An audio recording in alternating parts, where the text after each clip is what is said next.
vosotros para explicaros cositas sobre nuestra salud. Hoy quiero explicaros alguna cosa que también es sobre la mandíbula. ¿Hay alguna gente de vosotros que aprieta los dientes por las noches? ¿Hay alguna gente que tiene bruxismo?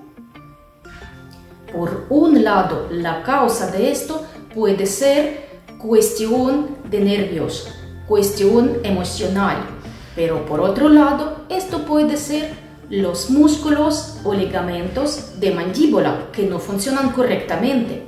¿Cómo tratarlo? Podéis verlo en vídeos anteriores. Pero hoy os quiero hablar sobre un punto que mucha gente de vosotros no lo sabéis.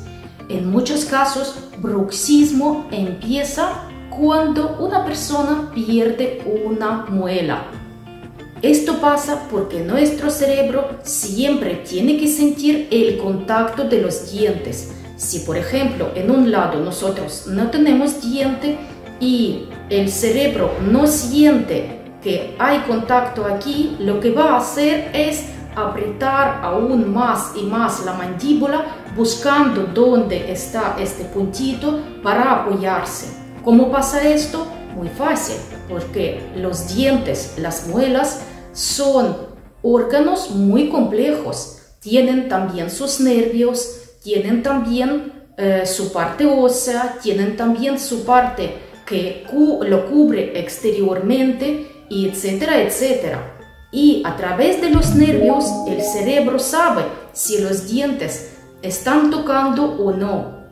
O sea, hay que tener todos los dientes arreglados y no dejar para mañana lo que se puede hacer hoy, porque al final os puede causar el bruxismo y esto será muchísimo más difícil de tratar.